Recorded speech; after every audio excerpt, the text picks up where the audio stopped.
Hi everyone, and welcome to another episode of TMG News.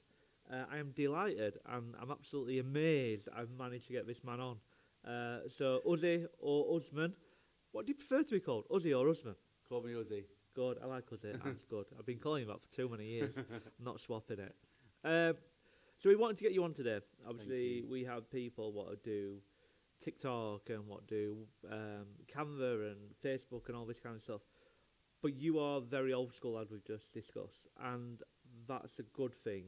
And I want to talk about like your journey because I think it's really important. Yeah. Like our brokers will see you consistently a really top performer, and how you've got to that level, and how you do admin and other bits and pieces, and then the culture as well.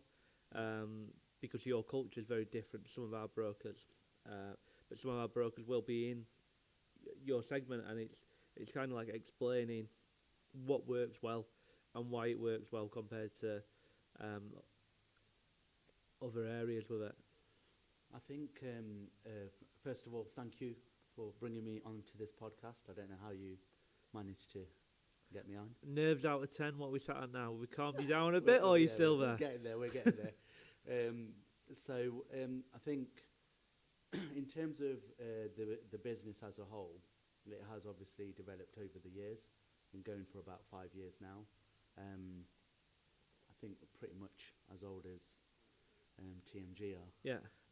So it's been interesting over the years, and I think it's a massive contribution towards the team and obviously the network as well.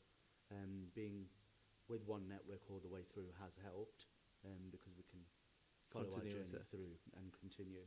So let's start at your journey. Let's not go back to the old days. 2020 you set up, I'm guessing. Yeah, 2021 actually. Yeah. So Yeah. that create and then Correct. with your Yeah. so what was you doing just prior to a mortgage advisor? So I was a mortgage advisor with Countrywide. Yeah. For 4 years before that, and then before that I was working at Lloyd's Bank. So you'd already built, you knew the knowledge, you Yeah. knew where to get clients. Was you generating your own clients then, or was you not? In Countrywide, the client base was generated by the estate Yeah. agency. So that was pretty much referrals coming in from the estate agency. So didn't really need to generate anything from there. But what was the change was when I went self-employed, having to go from an employed package to obviously go to self-employed. So what was your last wage at Countrywide? And then I had this conversation with Phil the other day. What were the first 0 to 6 months like? The income, did you create yourself a buffer of money to go, I'm not going to get paid for 6 months, or was you like, right, I'm all guns blazing? I know you're a safety boy first. I'm sure you are. So what was like what was you leaving Countrywide to then set up on your own? When I left Countrywide to leave on my own, I would probably be, you're probably looking at net income $3,000 a month. So just, I think the income was one, but it was the flexibility which I needed. And then I had a buffer myself for 3 months where I would say, well, if I get no income, I'd be okay. Would you say that's important to do for someone what's going self-employed? What kind of buffer, if you look back now, was that enough of a buffer? Or would you say people need a bigger buffer? I think it depends on everyone's circumstances. So primarily, we was probably in a fortunate position as a family. But I would say probably you need to have a good 3 to 4 months money before obviously your pipeline starts building up, etc. So nervous first 3 months, and the money just starts dwindling and dwindling away. Yeah. So you then go self-employed. Yeah. We've talked about culture and community before we came on here. How do you generate leads, and what is that culture? What you are from? What does it? How do the client transact? Because it's very different culture, isn't it? So for me, it's good to get an understanding, for brokers to get an understanding. Look, different cultures work in different ways. Yeah. And So where were you generating your leads from? So I knew once, obviously, I go self-employed. I either start marketing and spending thousands of pounds, generating, going out, uh, doing advertisements, going on social media, etc. And I knew that's not me. So in Nottingham as a whole, we have around about 48 mosques. So I thought, right, I've got this transition period. I had 2 to 3 weeks off before I started. I need to hit at least 50% of them. Yeah. And pretty much I went to 27 within that period. Business cards and everything. And after that was pretty much... So how did it work? Because I think this is really important for new brokers sorting out. Do you just knock on the door, or do you say, I'm going to mosque? Nottingham's tapped up, by the way, guys. Yeah. Out of bounds, Nottingham. How did you do it? I think because obviously as a Muslim, you'll go to the mosque on prayers, Friday prayers, etc. So rather than sticking to the local mosque, I was kind of going, because I had the time. There's 5 prayers in a day. Within 4 or 5 days, you can kind of go to each one. My missus was like, so what is this? Are you changing trades? I goes, just watch this space. So because they are community leaders, they are educated people. Yeah. So you would get to know them and just say, look, I've started a new business. And they're all about supporting. It's a very supportive culture. Yeah, very loyal. We're born and bred in Nottingham, so we're known anyway. So it was just kind of getting the name out there to say, we are setting up, this is where we're going to be based, and then pretty much seeing how it goes. So maybe you just need to move towns and start going to all different mosques, and then you can start getting bigger and bigger. This is it. Future, that would be the future. So yeah, it just developed from there. Obviously, we had our existing new client base, for which we picked up from our company, and then started getting inquiries, doing a lot of seminars outside in the mosque place. They gave us timings where we could come in. Oh, so that's how the mosque would do it. It wouldn't be like, we're going to send a newsletter out, or we're going to put a pin on the board, or whatever it is. So they gave you... Exactly. So we got about... we did that for a couple of months, and then obviously when Ramadan, it came towards the following year, which was nearly a year in, we went hell for leather on going. They advertised the business on the radio. Yeah. And from that onwards, because it goes on for 30 days, and they advertise it about 6-7 times a day. How did it work, the advertising on the radio? I know people find it hit and miss. Do you see like it? It worked really well in that year. We got a lot of good responses. So at that time I had one full-time admin, and then I took on Chris, who's working still with me, and pretty much he came from Countrywide. I just said, because it got really busier, we had a small office, had to put him on a sofa in reception. But it all kind of transpired where the leads were coming in and we were both busy. And I think it was just a case of, when you've done a good job for one, referrals. And with a community, because it is a community what does refer, and you all buy off each other and do everything. It is really a tight-knit community. What you all help each other out. You all know what's happening. So I think it's an important one. I don't think no one ever discusses it. Ramadan itself. Yes. Is that a busy time for a broker, or is it a quiet time? That's part one, but part two is, how do you deal with doing Ramadan while trying to run a business and driving and hit the numbers? Is there give and take, or how does it work? I think with Ramadan, it is surprisingly our busiest period throughout the year. We've just got to adapt the flexibility of, obviously, when people are eating, when people are waking up. So an example, Ramadan coming in February, it will be 2-3 o'clock, they'll be eating in the morning, and then they'll probably be sleeping, so they won't want a 9 o'clock appointment, neither probably would I. But bit is where we have to, if we've got, traditionally in the last couple of years, there have been longer days. So the fast would break at 7, 8 o'clock at night. So we've got a lot of time in between to see them, from the afternoon to kind of late afternoon. And what we found is, because it's a time where they are obviously devoted to the mosques and the religion, what they want to do is a bit like, it's downtime to get your finances sorted. So we have a bit like what we would be over Christmas. Over Christmas, correct. So what we would then potentially do is we would put a radio ad out. Again, they would give us offers on the radio, get something out to the community that we are still open, because there is brokerages who will close during that period.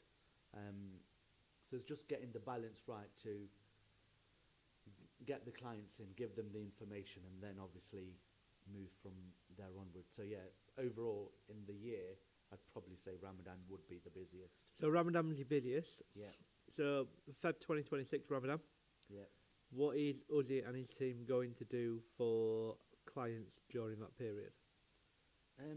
So every Ramadan we do a get together in either the mosque or the office. We did one in the office last year, just before we opened. Actually, we opened a day before Ramadan in the new office, and everyone was like, "Oh, if you open on Ramadan, how is it going to work?" Because you want to open and you want to kind of treat the community, treat the customers. So we opened a day before Ramadan with the ammunition we was going to be busy anyway. The office wasn't a full article, but it is getting there, more or less now.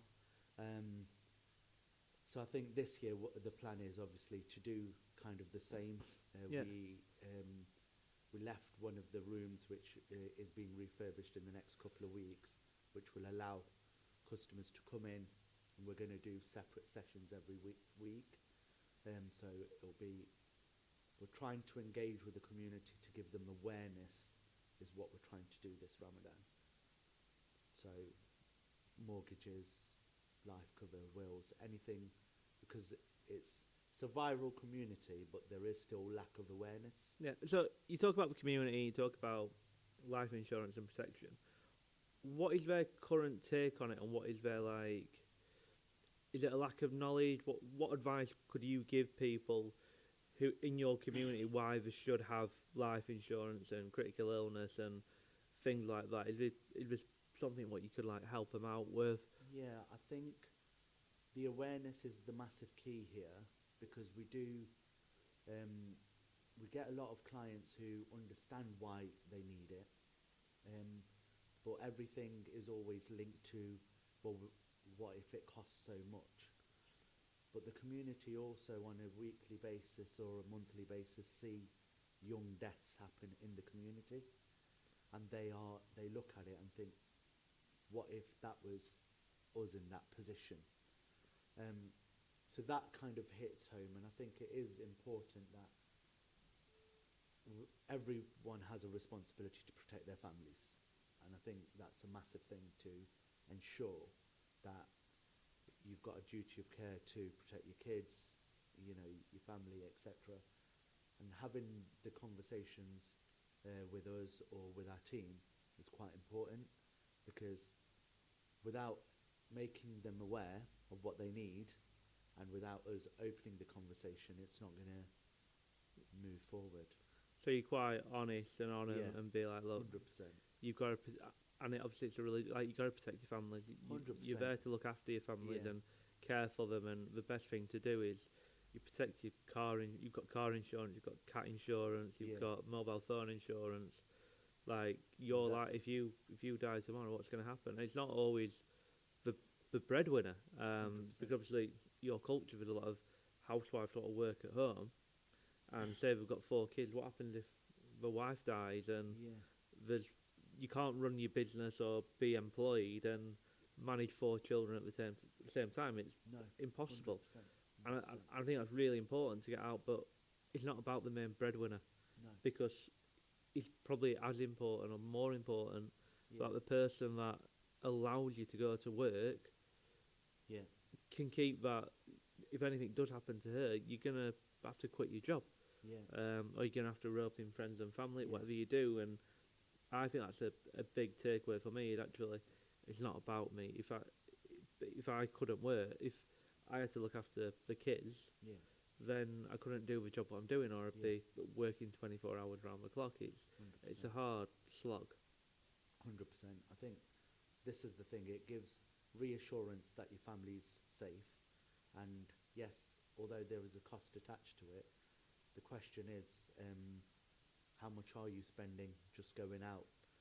You know, even on a coffee nowadays, what is it, £5? So I think it's the awareness. What we're trying to do now is have quality conversations and get few people, rather than just a client, get 10 or 15 clients who are in the same journey, get them in and do a session with them. Oh, that's interesting. Yeah. So is that something what you do? You offer these sessions monthly or weekly, and So this is how do something- you market it to then get them to come? So we're doing this from next year with the room space what we've got left downstairs in the building. And basically what we're going to do is every week we're going to have a different session. So for example, although the room's not ready now, the office upstairs is perfect. So we're starting next week by having a open day on remortgages. So customer brings in their information or any questions they've got. There's two of us to answer them as much as possible. That will then obviously create us inquiries and obviously get to help the client out as well. From next year, what we will be doing is getting about 10 to 15 people. That's probably what it'll fit in the room, probably 20 at a squeeze. Squeeze them all Squeeze them in, give them some snacks, pizzas, etc. Because we've got a bit of a tight. We've got to do it in January and February because Ramadan starts in February. So just get them in and make it's just an hour session or half an hour, just to say, because there is a very less uptake on wills, and not just the community. That's the UK as a whole, and I think that's something we want to kind of get out. Say, you know, what is the fear of taking a will out? Do you know what the negatives and positives are, etc.? Do something like that. And I think what that will do is it would get us the questions, what we want them to open up. And I've always said it in my interviews, take the information from us, even if you want to go and do it elsewhere, it's fine. We just want to be helpful that you've got Make the sure you're information. protected. Yeah, 100%. And I think having peers together Yes. will mean we can all bounce off each other, Yeah, 100%. and they're not feel like they're being railroaded. It's 15, 20 people in a room, Yeah, exactly. all having different problems, all having Yeah. different solutions. Yeah. It gets them all. Absolutely. I think it's a brilliant idea. So community is a massive part, obviously, Yeah. for you, your family. Yeah. Is that what you want to be known for, like a leader in the community? Is that the aim, or is that just naturally fall into that? I think that's naturally just fell in as time's gone along. It's a market in terms of where we're known and we've built the trust and loyalty. And we are getting a lot of other clients in other communities as well who are coming in asking for advice. I think what we want to do is take it to the next level next year by, you know, not just having specifically going down the route of there's only one community we're dealing with every community. We've got a very mixed base communities we deal with, but I think what we want to be known as is a kind of a one-stop office where you've got everything and we can go in, ask, you know, the door's open 5 days a week, and they can come in, ask any questions. If they've got any problems with paperwork, there's always You're always someone. there. Yeah. So office journey. So you went self-employed. Yeah. Did you take on an office straight away, or was that? Yeah, I did take on an office straight away, a very small office, which just had one desk in. Yeah. And then Did you get like a second-hand desk like me? I bought a second-hand it desk. was a sofa. Was it so? So, but I had one admin just working on the sofa on the laptop, and one was with the company based at that time. And then slowly, as that developed, the second room became available. And then obviously we had another admin, and then when a third room became available, I just took that floor just so I don't have anyone next door. So what year was that? That was within probably back end of 22. So within a year. In a year, and you realised the importance of admin there. So 2022, when did you get the new office or the idea of going bigger and better? So the new office was basically, it was actually a 5-year plan, but then it turns out because it was within our own premises, the tenant decided to retire, and I was like, brilliant, it's great. So we moved in, we got the handover January this year. It took a couple of months to obviously renovate it all, and then we opened at the end of February. And I think that the main thing was parking. Yeah. Because over in our old place, the parking wasn't brilliant. So although we was busy generating leads already, there was no real footfall from it. So And now you've got visibility. People can see where you are. You go past it, you can see it on the way in. So you've got your own premises. Yeah. Do you think that's obviously it's community dependent on where you are, but do you think there's a real need in certain areas, especially like Rotherham around here, having a high street shop actually does work because people do walk past, and actually it's not overly that expensive to purchase it? Yeah, exactly. I think it's a long-term investment as well. Yeah, 100%. I think if you've got your own premises and they know where you are, it's quite easy for them to access. The other thing is, where it is, it's like a mini high street. Everyone kind of knows each other. And the other thing, what it is it's just it's a lot easier engaging if you have an office. Others will disagree. Everyone's setup is very different. But if you're a client and you're saying to a client, "Where's your office?" Yeah. And you're not saying it's on an industrial estate, you're saying It's in the it's across from this place, or it's next to this, and it's basically opposite the mosque. Yeah. So they're not going to miss it. Yeah. They know where it is. So I think when historically, so someone said, "Well, why don't you have your office from your garage?" Because I don't want people ringing my doorbell. Where's the mortgage? Banging on. Yeah. So I didn't want. I wanted it to be a safe place from home, and the office, so it's too differentiating, and you get a lot done in the office, and then once it's done, your day's finished. So you prefer to work from the office like Yeah. I do rather than home? Yeah, Assuming you can't concentrate at home to work? I can't. My team seem to think they can concentrate better at home, which No comment. they are productive, to be fair. So they there's half of them who work from home, Yeah. and half of them who work from the office. But when they're coming into the office, if I'm kind of not there, it's like they'll leave the number and go. So we're taking it to the next step to be the people who are in can take the inquiries. Yeah. I think that's where we kind of want to be. Perfect. So what's a typical day look like for Uddy? Typical day. So And do you treat it as a lifestyle business or as a business? Because there's a massive, most of our brokers are lifestyle businesses, so it's more flexible for working family time. Or do you treat it as you've got a game plan? What's Uddy's take on the 9 to 5 or 9 to 7? I've got a reputation for many years. I don't work Friday, and Our office don't either. But I think so a typical day would be get up in the morning. I'd do the school drops for the kids, and that's massively important because when I was employed, although there was the flexibility, if I need to be at work at 8:30, 9, I would miss one school round.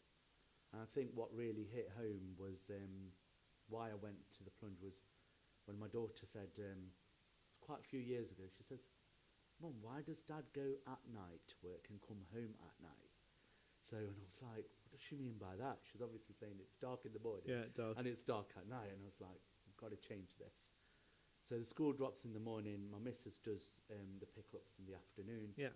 And basically I'm in the office. We get set up for the week and basically see what inquiries, etc. have come in. So our inquiries are normally Friday, Saturday, Sunday. So they'll be either phone, email, or on WhatsApp. So historically, we never opened on a Friday. And that was just basically, I thought, if I'm going to be self-employed, I'll work 4 solid long days. Don't want to work the Friday, Saturday, Sunday. But that doesn't 4 on, 4 off. 4 on, 3 off. Oh, yeah. My maths are terrible. So basically, I just wanted to do that. But we'll get the inquiries on a Friday, Saturday, Sunday. If there's urgent inquiries who can't come in on a Monday to Thursday, I would see them on a weekend. If really, like either in the morning or the evening, so not in the day. And then we'll be set up for the week ahead for all the business coming in. I think what's happened recently is with moving to the new office, it's on the high street and it was shut every Friday. I was getting no end of calls. You've also got a Saturday as well. Yes, so, and then obviously it's Friday, Saturday, Sunday, they're saying, well, so I was getting loads of calls, so I was going to take on a full-timer sort of next year, but we've taken the plunge to do that straight away. So she's come on as a paraplanner, massive help with our socials, and she was like working out all the hours and stuff, and I says, Fridays are yours. So the office is now open. So you categorically, you never ever work a Friday. So she was, in fact, bless her, 3 weeks in. She says, she's come in and she's redecorated the office quite a bit. What happened when she wants to go on holiday on a Friday? We'll have to cross that bridge when it comes. So I think what it is she's very organised, and I can see something going forward in terms of with her. Our day on a Friday is 10 to 4. But on Monday to Thursdays, we're open by 8:30 and we close about 5:36. Yeah. So that's what we're looking to do. But what the idea of the Fridays is not to lose any business which is coming in, because Friday's a prayer day, and there's influx coming in. But I've always wanted to kind of stay away if I can. If I need to go in, I would do. What do you do on your day off? So breakfast with the missus is a must on a Friday.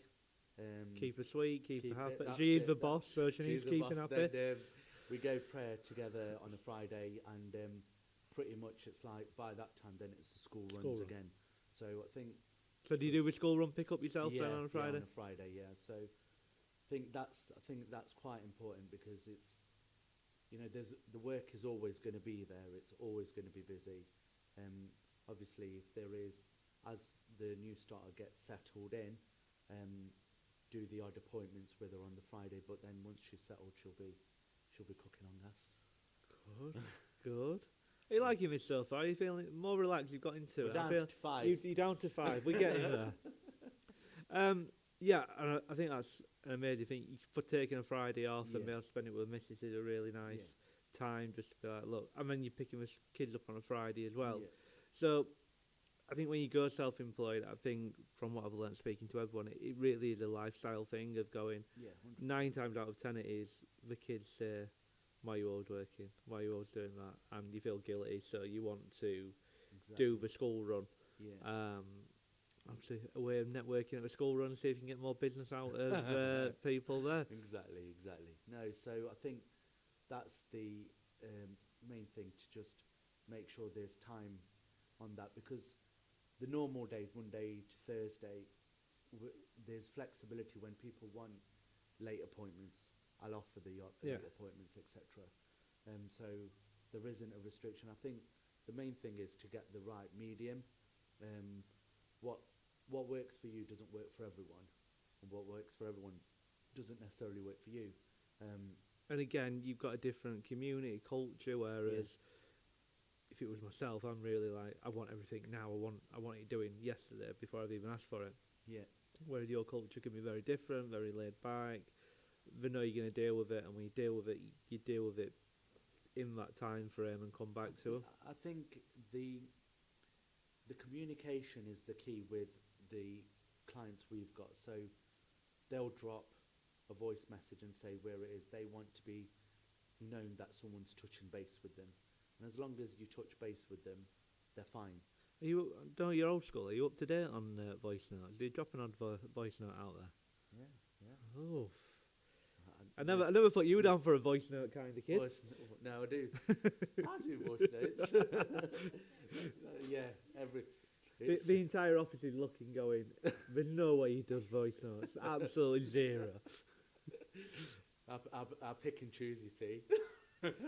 Favourites only, favourites only. I know who would pin it. So yeah, like it's a massive. I mean, if we talk about your admin, because I think your admin is so important as a business to have the right admin. I always ask this question: advisor over admin. Which one are you choosing? I think the part is, for me, as it stands up to now, I'd always say admin over advisor. As you go along and then you start working out the expenses, then you think, right, you need to put another advisor in the mix. But if there is the clientele coming in already and you just need them to be serviced, there's no one better than either the power planners or the admin, because they will do it to the best of their ability, really. And I think that's why we've always, speaking to some brokers around the network, etc., it's interesting conversations, because some haven't got admin at all and some have got admin. But I think to be able to take on more work, the only way that's going to work, this is me only, is by having a solid background force. Yeah. Because the business is coming in and it just needs to be kind of sorted out, really, whether it's going to proceed or isn't going to proceed. And I think you have the thing of, you don't want to be that broker keying a case at 9 o'clock at night. That's when you're failing. If you've got no admin or or you've got 8 brokers but we're all keying cases at 9 o'clock, you're not getting that work-life balance at all. No. You're chasing your tail constantly. Yeah. And I think that's, I've said it a million times, people get an extra admin in. Yeah. The first 3 months are tough because you've got to train them up, get them used to systems and process, but try and find a more experienced one. They're worth the weight in gold, like, completely. Get rid of all the stuff. Stick to what you're good at doing. Yeah. Selling, speaking to clients, putting the preparation together, and they can help present it for you, so then you have a clear pair of eyes looking at it going, right, that's the overview of a client. I've not thought about that. I've not thought about that section. I think that's really, like, the admin to me is critical in a good business. Yeah. So on admin, you are Mr. Squeaky Clean. You are 100% Mr. Compliance, green files. God knows how many files you've had, but they're all green. We can't find any gremlins in them yet. I am asking Graham to. I'm wondering if, like, the hampers you brought in might be a bit of a bribe, but we'll let that one slide. What's the key to good compliance as an advisor? What advice would 3 pieces of advice you'd give a broker about having good admin, good compliance? I think in terms of having the background knowledge from Countrywide and obviously at TMG, what I've realised is we wouldn't put cases through just because one document's missing. We will delay the application and be transparent with the client. I think if you've got a good solid compliance background, it will easily give you the confidence to take on more business. I think where you have blips of compliance, you start feeling nervous to take on more. That's the first thing. And I think investing in a solid admin and compliance is really important, because without that you can't build a foundation of the business.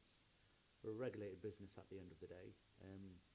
So I think you hit the nail on the head. The nervousness of, I've got a red file. What am I going to do? How's it feel? Whereas pushing back to the client, you're in control of the client. Then saying, look, I can't do it. You need to get this paperwork into me because I need to have it all lined up. So, unfortunately, these are the rules what we play by. Yeah, 100%.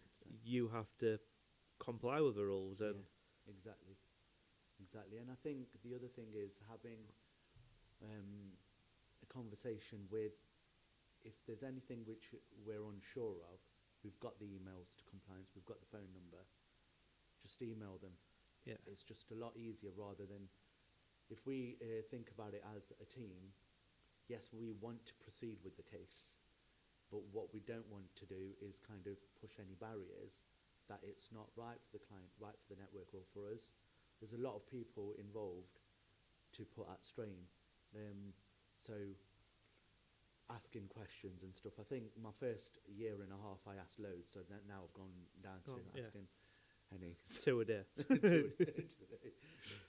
So that's perfect. So I'm going to do something different because I like to be different. Should we do like a quick fire 10 questions? Can do. It'll be very boring, very easy. Okay. I mean, I might get harder. Favourite type of food, and what would you choose? Chicken. What on the chicken? I'm guessing it's not a plain chicken. Real chicken. Real chicken. It's getting harder and harder. Do you want to like do a shout out to your favourite butcher and get more business off him? There's a few, you see. It might be. There might be a fair few. Right, so that's that one. If you could have one superpower, what would you have? No pending work for the next day. What would you do on your day off? Apart from going with a missus, what's the ideal day off for you? Going out with the family, socialising, taking them out for a meal.